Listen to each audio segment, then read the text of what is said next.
Share screen-nya. Bentar.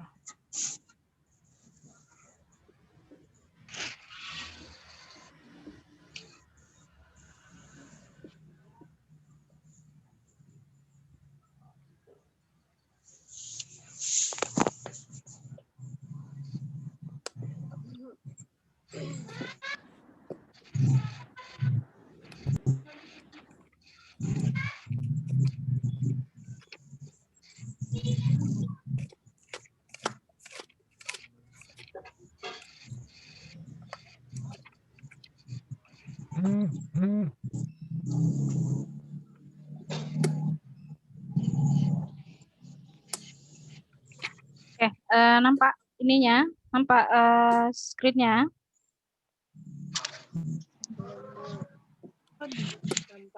Udah nampak ya. Oke, materi kita sekarang ini karena kita nanti akan bahas hadis ekonomi. Ya betul ya, hadis ekonomi ya. Iya. Oke. Nanti tolong didengarkan baik-baik. Kalau misalnya ada pertanyaan disimpan aja dulu, nanti kita akan coba diskusikan di akhir jika memungkinkan.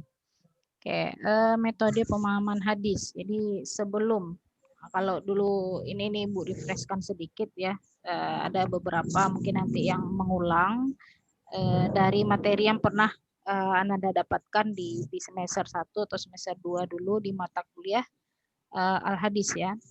Beberapa teori nanti yang mungkin akan masuk di sini.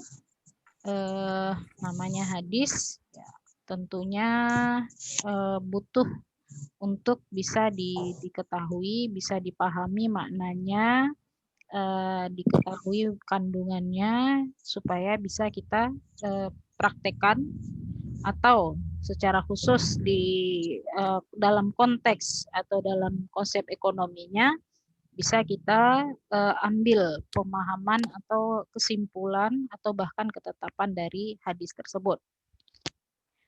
Oke,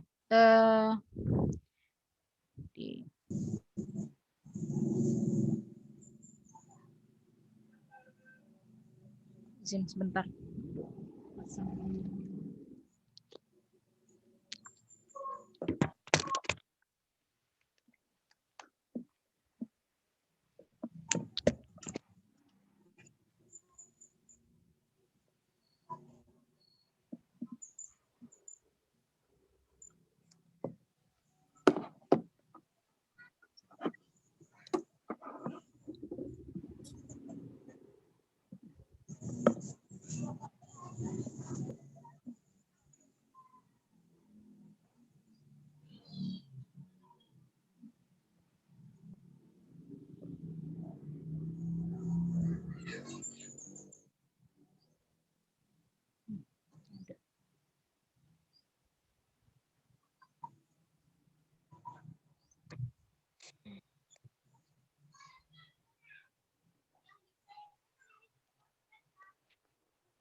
Sebentar ya.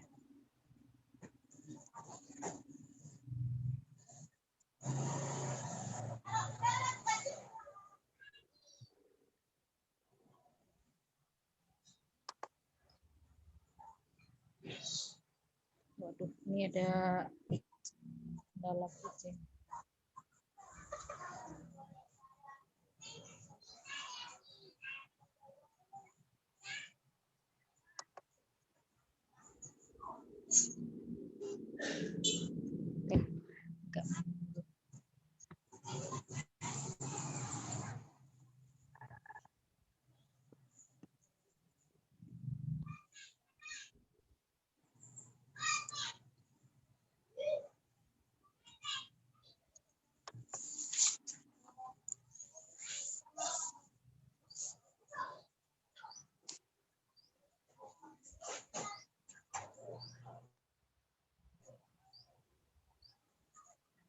Oke, ini hadis secara bahasa. Ini mengulang ya. Hadis secara bahasa, kabar atau berita. Ini mengingatkan kembali yang lama. Tapi ini nggak akan berpanjang-panjang Ibu jelaskan. Kita masuk ke nas secara istilah saja.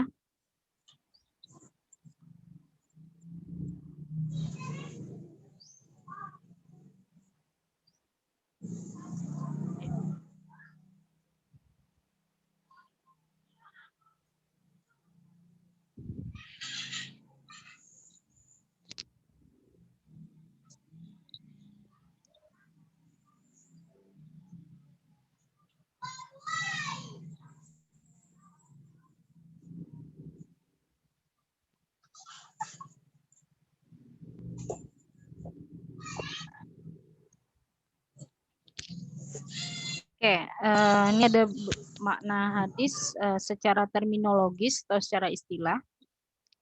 Ini ada kelompok ulama yang akan ditampilkan sini. Pertama itu menurut muhaddisun atau ulama hadis. Nah, kenapa tiga ini? Karena nanti tiga pemahaman inilah nanti akan berpengaruh ketika kita mengambil atau memahami sebuah hadis, dari kandungan sebuah hadis. Yang pertama menurut ulama hadis, hadis adalah kullu ma athara 'anir rasul sallallahu alaihi wasallam min qaulin aw fi'lin aw taqririn aw sifatin khalqiyah aw khuluqiyah aw sirah un akana qabla al-bi'tsah am ba'daha. Jadi hadis itu adalah segala sesuatu yang athara itu kan meninggalkan jejak atau berpengaruh dari Rasul. Artinya segala sesuatu yang ditinggalkan oleh Rasul sallallahu alaihi wasallam dalam bentuk apa? Ada qaulan, ada fi'lun, perbuatan. Kemudian ada tapan. Nah, selain yang tiga ini juga ada sifatun khalqiyah, sifat-sifat makhluk. Makhluk dalam artian ini adalah kepribadian atau sifat Nabi Muhammad sebagai seorang manusia ciptaan Allah. Nah, baik dalam posisinya sebagai nabi atau manusia biasa. Kemudian ada khuluqiyah. Nah, sifat-sifat yang berupa akhlak atau kepribadian atau tingkah laku beliau. Kemudian apalagi sirah. Nah, sirah ini berarti perjalanan hidup, biografi, apa yang dilalui mulai dari sejak beliau lahir sampai beliau wafat. Makanya di ujung ada sawaun akana qoblal bi'tsah am ba'daha. Jadi tidak terbatas hanya ketika beliau atau Nabi Muhammad itu diutus. Jadi sebelum beliau diutus pun itu sudah dianggap hadis. Saat ya beliau, ya apalagi ketika ya sudah dalam posisi hadis. Kemudian menurut ulama usul kullu ma shadara anin Nabi sallallahu alaihi wasallam Qur'anil Karim. Segala sesuatu yang bersumber dari Nabi sallallahu alaihi wasallam ghairal Qur'an selain Al-Qur'an. Jadi apa saja yang datangnya dari Nabi selain dari Al-Qur'an. Karena Al-Qur'an kan diturunkan kepada umat Islam ya pada Nabi Muhammad ya melalui perantaraan Jibril, dan beliau lah yang menyampaikan, Nabi Muhammad lah yang menyampaikan kepada umatnya. Nah, apa saja bentuknya? Ya, hampir sama dengan yang tadi, ada qaulun, ada fi'lun, ada takrir. Tapi ada yang berbeda di belakangnya. Mimma yasluhu an yakuna dalilan li hukmin syar'i. Nah, apakah itu perkataan, perbuatan, atau takrir, atau ketetapan, tapi itu terbatas hanya mimma yasluhu an yakuna dalilan li hukmin syar'i. Nah, jadi yang hanya terkait dengan hukum saja, bisa jadi landasan hukum, itu saja yang dianggap hadis menurut ulama usul fiqh. Kemudian menurut ulama fikih atau fuqaha, kullu ma sabata anin Nabi sallallahu alaihi wasallam ghairal Qur'anil Karim, ini hampir sama dengan yang dikemukakan oleh ulama usuliyun tadi. Tapi ada pernyataan sedikit di belakangnya yang juga berbeda, walam yakun min babil fardhi walal wajib. Nah, ini bedanya tadi al hadis menurut fuqaha sama dengan sunnah. Sunnah dalam konteks dia sebagai hukum taklifi. Nah, hukum taklifi itu kan ada ini ya, ada 6 ya. Wajib, Ya, fardu, sunnah, haram, makruh, mubah. Jadi ada 5. Jadi dalam konteks ini ulama fikih menyamakan hadis dengan sunnah, makanya dia mendefinisikan hadis sebagai kullu ma sabata anin Nabi sallallahu alaihi wasallam ghairal Qur'anil Karim wa lam yakun min babil fardhi walal wajib. Ini sedikit apa aja ya untuk merefresh kembali ingatannya, karena nanti ini akan berpengaruh. Ini pandangan siapa, pandangan siapa, pandangan siapa. Akhirnya kita mengambil makna dari sebuah hadis. Oke, ini yang penting hadis. Jadi hadis karena dia berbahasa Arab, ya, tentu kita butuh tarjamah. Nah, bagaimana makna atau arti atau apa yang dikandung oleh hadis itu, tapi dalam konteks hanya merubah bahasa dari bahasa Arab ke bahasa Indonesia. Kemudian yang kedua itu untuk lebih memahaminya maka digunakanlah syarah. Dia ada tarjamah, ada syarah. Ini dia sedikit penjelasan. Tarjamah itu mengalihkan lafaz dari satu bahasa ke dalam bahasa lain sehingga susunan dan tertib bahasa yang kedua sesuai dengan yang pertama. Jadi tidak ada perubahan, sama bahasa Arabnya. Kalau misalnya bahasa Arabnya mengatakan tertulis sekolah, maka artinya adalah berkata. Tapi ketika nanti syarah itu bisa jadi panjang ya. Jadi makanya syarah itu adalah penjelasan hadis dalam kitab-kitab syarah hadis. Oke, apa sih kitab-kitab syarah hadis itu? Yang mana saja? Nah, ini banyak ya. Tapi ini dibagi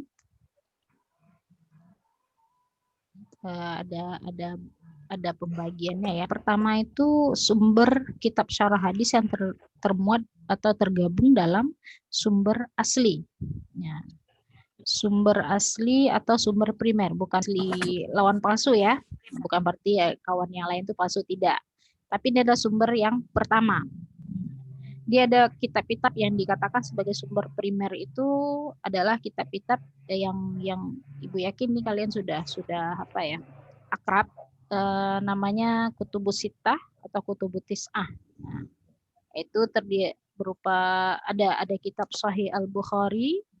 Ini itu nama populernya ya. Kalau nama aslinya Al-Jami'ul Musnad As-Sahih Al-Mukhtasar min Umuri Rasulillah sallallahu alaihi wasallam wa sunani wa ayyamih. Nah, itu nama panjangnya. Jadi ini ada nama populer, ada nama panjangnya. Nah, kitab Sahih Al-Bukhari punya syarah, ini dia, Irsyadus Sari. Kemudian ada Fathul Bari. Masih ada juga banyak yang lain ya, tapi nggak mungkin disebut ke satu persatu, tapi ini yang populer. Dan kalau ada waktu main-main ke perpustakaan ketika kondisi sudah ini, atau mungkin bisa dilihat secara online, kitab Fathul Bari ini. Nah, itu sangat mudah mencarinya. Kemudian ada kitab Sahih Muslim. Sahih Muslim nama populernya, ini nama aslinya Al-Musnad As-Sahihan Al-Mukhtasar minas sunan bin naqli adil an Rasulillah sallallahu alaihi wasallam. Nah, nama kitab syarahnya Al-Minhaj. Ada lagi syarah Sahih Muslim bi syarah An-Nawawi. Nah, ini dia kebanyakan ini tergabung ya dengan, kalau syarah Nawawi ini dia tidak terpisah dari hadis, dari kitab hadisnya. Tapi kalau Fathul Bari terpisah dia dari Sahih Al-Bukhari. Kemudian ada Sunan Abu Daud. Nah, nama kitab syarahnya adalah Aunul Ma'bud. Ada lagi Sunan At-Tirmizi, kitab syarahnya Tuhfatul Ahwazi. Ada Sunan Ibnu Majah, kitab syarahnya adalah Syarah Sunan Ibnu Majah, karya As-Sindi. Ada Sunan An-Nasa'i. Nah, ini banyak sekali ya, tapi masing-masing itu susunannya berbeda sesuai dengan susunan kitab hadis yang dia syarah. Nah, jadi kalau misalnya Sahih Bukhari itu berdasarkan tema, misal pertama itu bahas tentang iman. Jadi di Fathul Barinya pun juga bahas tentang iman di awalnya. Ya, sesuai dengan urutan hadis yang ada di kitab Sahih Al-Bukhari-nya. Sahih Muslim juga seperti itu. Dan biasanya tuh panjang-panjang. Aunul Ma'bud, Tuhfatul Ahwazi, yang lain-lainnya sama, cuma bedanya nanti isinya. Ya, kalau dari mulai syarah Sahih Bukhari, syarah Sahih Muslim, Sunan Abu Daud, Sunan At-Tirmizi, itu lumayan cukup ini ya, apa namanya, cukup panjang penjelasannya. Tapi kalau sudah ke syarah Sunan An-Nasa'i itu sangat ringkas. Jadi paling cuma menjelaskan makna kata ini artinya, gitu saja. Jadi nggak panjang-panjang mereka apanya ya, menjelaskannya. Ini gambaran kitab Sahih Bukhari-nya. Ini kitab Sahih Sunan Ibnu Majah dengan Sahih Muslim. Ini yang berbahasa Arabnya ya, tapi jangan khawatir, sudah ada terjemah bahasa Indonesianya. Kemudian ada lagi ya, karena tadi Bu bilang ada Kutubus Sittah atau Kutubus Syiah ya, ini ada lagi Musnad Ahmad. Nah, Muwatta Imam Malik, Sahih Ibnu Hibban dan Sahih Ibnu Huzaimah. Nah, dua yang terakhir ini Ibu juga belum temukan kitab syarahnya, karena yang banyak disyarah orang itu adalah kitab-kitab yang bisa dikatakan adalah kitab-kitab puncak. Nah, mulai dari yang 6 tadi tambah Muwatta Imam Malik. Musnad Ahmad ini pun juga jarang ya. Nah, kalaupun ada yang karya Al-Hindi ini Kanzul Ummal, itu susunannya berbeda dengan susunan Musnad Ahmadnya. Kalau susunan Musnad Ahmad itu menurut apa namanya, nama-nama sahabat, nah, mulailah dari abjad alif sampai ya, tapi di Kanzul Ummalnya nanti nggak seperti itu. Oke, ini tadi ada sumber primer, sekarang ini sumber sekunder. Jadi yang tadi masdarul asli, ini masdarul tsani, sumber sekunder. Jadi kitab-kitab yang 6 tadi atau kitab yang 9 tadi, bahkan ada ulama-ulama sesudahnya yang meringkas. Nah, mereka ringkas, tapi itu tetap kemudian juga ada yang memberikan syarahnya. Pertama itu ada Bulughul Maram.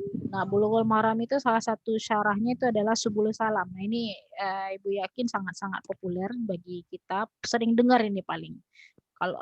Kalau yang lulusan pesantren atau minimal dia dari MAN, nah, Ibu yakin sering dengar ini. Bulughul Maram, Subulus Salam. Kemudian ada Al-Lu'lu' wal Marjan. Kemudian ada Riyadus Shalihin. Nah, Riyadus Shalihin ini juga biasanya populer ketika ini ya, karena kan sering dibawa oleh Ustadz ketika ngaji ya. Nah, kemudian ada Bul Mufrad. Nah, tapi ini juga kalau ada Bul Mufrad ini mungkin jarang nih. Tapi yang 4 di atas nih, apalagi yang 3, Bulughul Maram, Subulus Salam, Riyadus Shalihin itu Bu yakin sering dengar lah gitu. Oke, ini gambaran kitab-kitabnya. Nah, ketika kitab ini sudah kita ketahui, nah bagaimana lagi dengan cara untuk memahami hadisnya? Nah, bantuan pertama memang tadi kita bisa pakai tarjamah ya. Ketika kita sudah tahu arti hadis ini, innamal a'malu binniyat, sungguhnya setiap amalan itu adalah dengan niat. Seperti itu saja sebenarnya sudah dapat pemahaman yang ringkas ya, yang global. Tapi juga ada nanti beberapa hadis yang bisa dilihat pemahamannya tidak hanya dengan melihat terjemahnya. Nah, jadi ada dua bentuk. Pertama, pemahaman hadis tekstual. Bagaimana teksnya seperti itu, kemudian dia diterjemahkan dan itu dipahami ya seperti tadilah, innamal a'malu binniyat, sesungguhnya amalan adalah dengan niat. Kullu qardin jarra manfa'ah fahuwa riba. Nah, setiap pinjaman yang mengambil manfaat maka itu disebut riba. Nah, itu sampai batas itu saja baru pemahaman hadis tekstual. Nah, ada lagi pemahaman kontekstual di luar teks. Jadi ada dua makna pemahaman kontekstual itu. Pertama adalah analisis terhadap kata-kata yang terdapat di dalam teks hadis. Jadi ada beberapa kata yang nanti akan dianalisa. Nah, misalnya tadi kullu qardin jarra manfaah. Nah, kullu qardin ini apa? Biasa diterjemahkan pinjaman. Nah, apakah pinjamannya bagaimanakah ini maksud? Qardun seperti apa? Nah, karena di teks lain mungkin nanti banyak lagi, tidak hanya kata qardun, ada lagi kata-kata yang hampir mirip dengan itu. Apakah maknanya sama atau tidak? Nah, kemudian kontekstual juga bermakna situasi yang ada hubungannya dengan kejadian, sebabul wurud hadis. Ini definisinya ya. Oke, ini ada beberapa ragam bentuk redaksi hadis. Nah, ini gambaran seperti ini nanti akan kita butuhkan. Pertama bentuknya adalah dalam bentuk dialog. Dialog juga terbagi dua.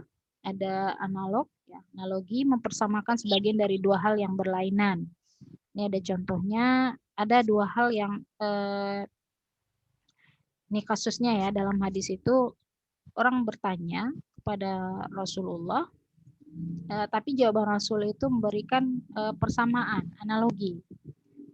Dalam hadis disebutkan ada seorang wanita bertanya mengenai nazar haji ibunya. Jadi ketika ibunya masih hidup, nah, ibunya pernah bernazar bahwa dia akan melaksanakan ibadah haji. Ya. Tapi ternyata beliau meninggal sebelum hajinya ditunaikan. Nah, hal ini buat keraguan bagi si anaknya. Nah, kemudian dia tanyakan pada Rasulullah, tapi jawaban Rasul bukan langsung menyatakan bahwa itu harus ditunaikan atau tidak.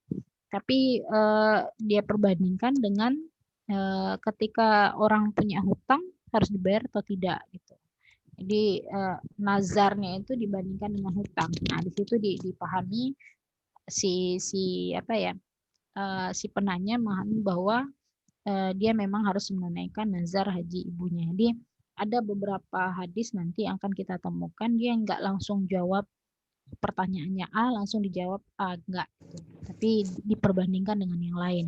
Kemudian ada personal. Nah, ini mempertimbangkan pribadi lawan bicara. Nah, ada pertanyaan, satu pertanyaan dalam hadis sering juga kita temukan satu pertanyaan tapi memberikan jawaban yang berbeda.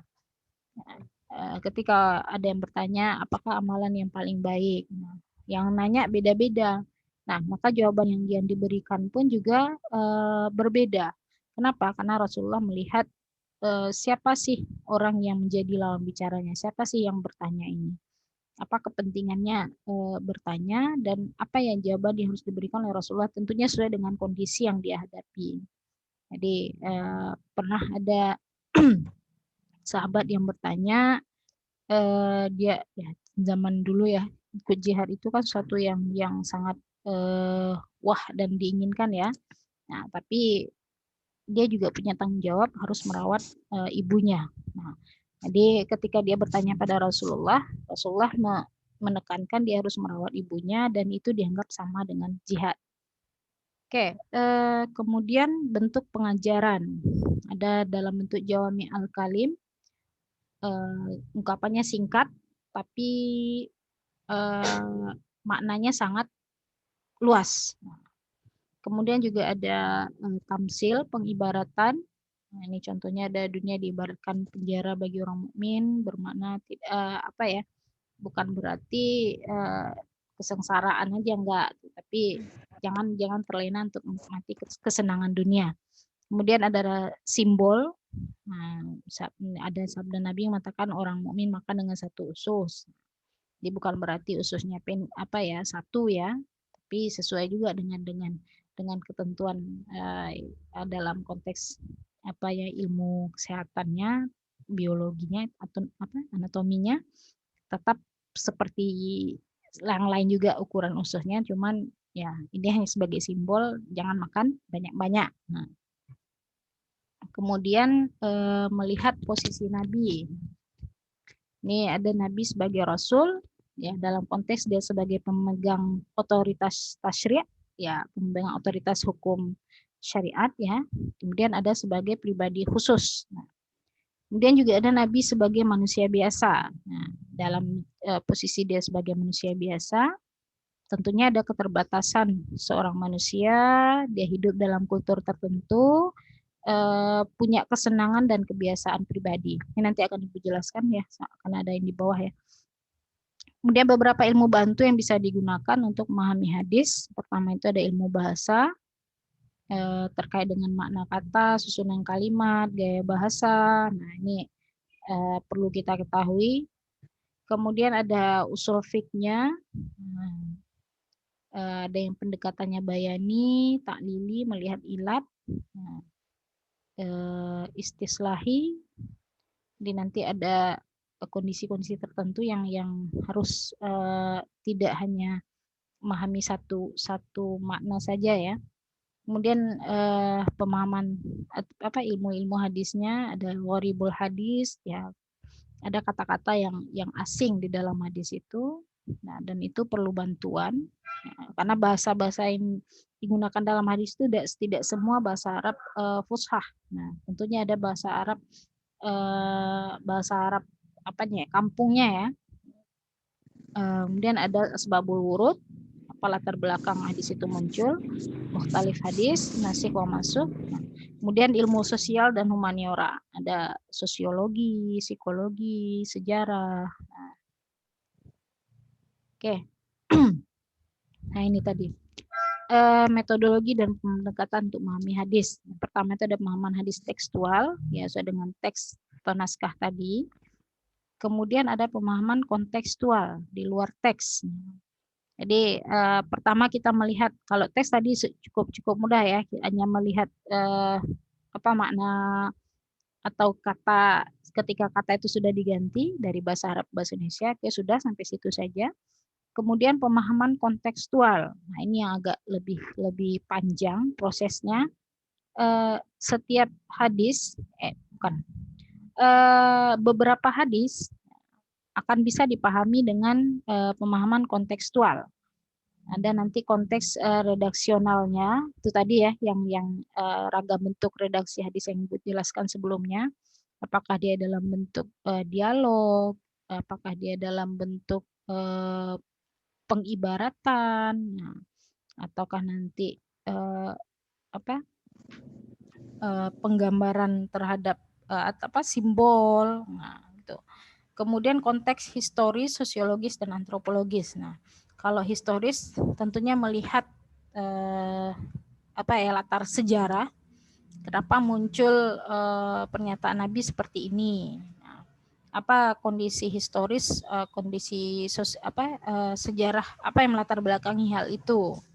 Nah, misal ketika Rasulullah, ini contohnya di luar teks konteks hadis ekonominya ya, wanita dijadikan pemimpin. Nah, waktu itu pernah dalam hadis kan pernah Rasulullah mengatakan tidak akan aman satu negara ketika dia dipimpin oleh seorang wanita. Nah, kenapa sih Nabi memunculkan kenapa sih muncul hadis seperti itu? Tentu perlu dilihat historisnya.